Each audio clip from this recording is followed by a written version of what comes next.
What's going on, guys? Let's do this problem right here. The question is asking to find the currents in each branch. So here we are going to use the Kirchhoff rules. So first law of Kirchhoff says that current entering should be current leaving. So we can say current entering is equal to current leaving. It's actually I entering is I equal to I leaving, right? So this is first law, and also the Kirchhoff rule says that voltage in a loop add up to zero, right?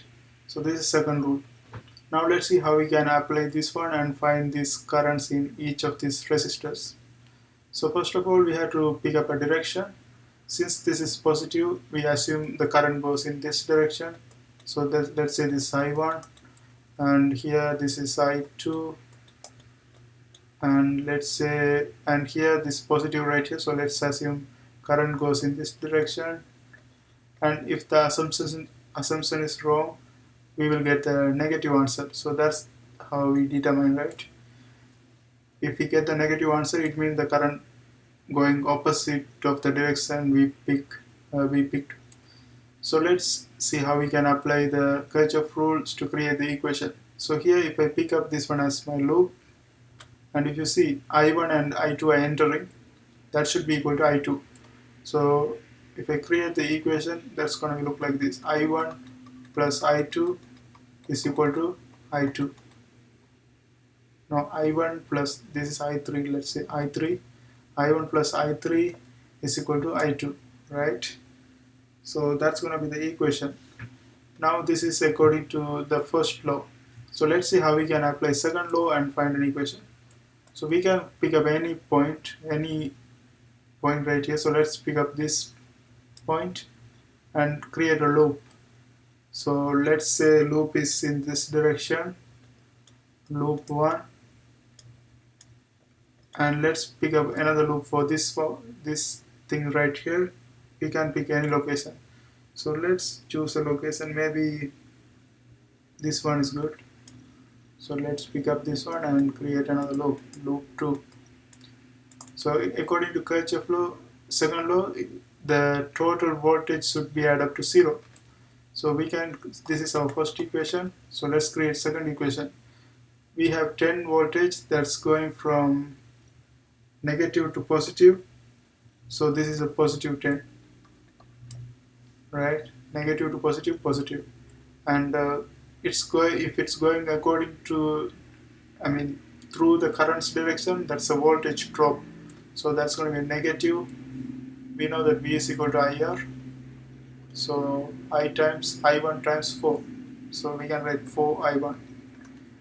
And then, so this, let's say this is loop 1 right here.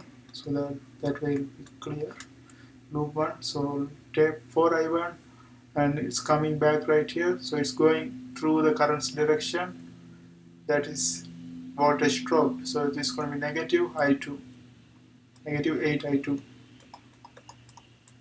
And then that's it for this loop. So this is that is equal to 0. So that's our second equation. So let's create equation for loop 2. So here we are starting from here, right?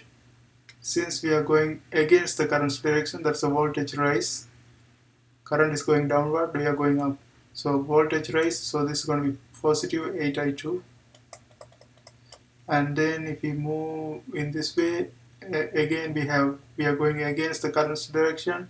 So again we are going to have 6 voltage rise, 6I3.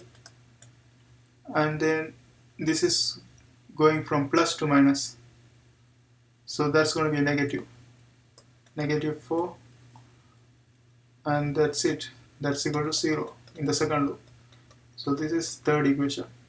Now let's see how we can use this equations to figure out I1, I2, I3. Right? So let's go ahead and, so what we can do is, usually we pick up these two values and plug it to I2, and that way it makes things easier. So let's go ahead and substitute the first equation for the second equation. So here we know that I2 is equal to I1 plus I3. So let's plug that one right here. 10 minus 4 I1 minus 8 I1 plus I3 is equal to 0. And if we solve this one, this is going to give us 10 minus 4 I1 minus 8 I1 plus, this minus also, minus 8 times I1 minus 8 I1 minus 8 times I3, that's going to be minus 8 I3 equal to 0. And here we can add this negative 4 and negative 8 together. That's going to give us negative 12 I1 minus I3, 8 I3 is equal to 0. So let's say this is our fourth equation. And here I'm going to do the same thing again. I'm going to I'm going to plug this I2 value for this one. So 8, instead of I2 I plug this I1 plus I3. So I1 plus I3 plus I3 plus 6I3 minus 4 is equal to 0. So 8I1 plus 8I3 plus 6I3 minus 4 is equal to 0.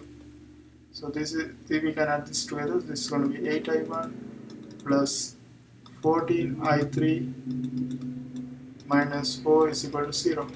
Now we have to look at things that can be eliminated, right? So if you look at the first, let's say this fifth equation. If you look at the fourth equation, we have this 12 right here, minus 12. And if you look at the fifth equation, we have plus 8. If we multiply this one by 2, that's going to be negative 24. If I multiply this one by 3, this is going to be positive 24. And if we add them, that's going to cancel each other, and we can find the I3. So let's go ahead and do that. So let's multiply this one by 2. So this one by 2, that's going to give us 20 minus 24 I1 minus 16 I3 is equal to 0. And then if I multiply this one by 3, this is going to give us 24 I1 plus 14 times 3 is going to be 42, right? 42 I3 minus 12 is equal to 0. So from this one we can cancel these two. If we add them together, this is going to be cancelled, and we are going to have 20 minus 12, that is 8. 8 minus 42 minus 16 is going to give us what? 42 minus 16 is 26. 26 I3 is equal to 0. Right, so this is what we have.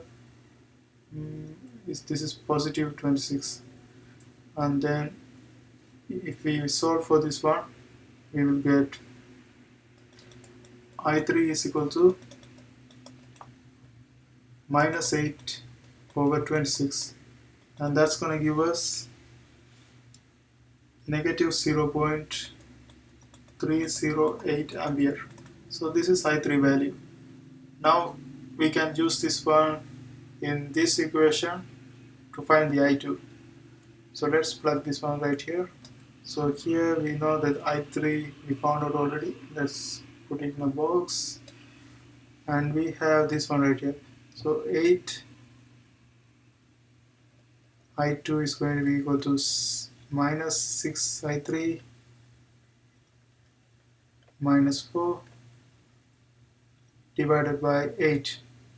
If you plug the values and calculate this one, that's going to give you, so this is I2. We already moved the 8 to the other side, so this is just going to be I2, and if you calculate the values, that's going to give you 0.731 ampere. And now you can use this I2 here and find I1. I1 is going to be basically I2 minus I3, and we know the I2 already, that is 0.731 minus 0.308, and if you calculate, that's going to give you 1.039 ampere.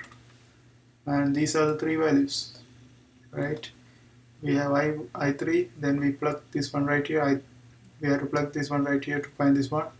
So I2 right here, and then we have I1, and that's how we do this kind of problems. I hope you guys find this video helpful. See you next time.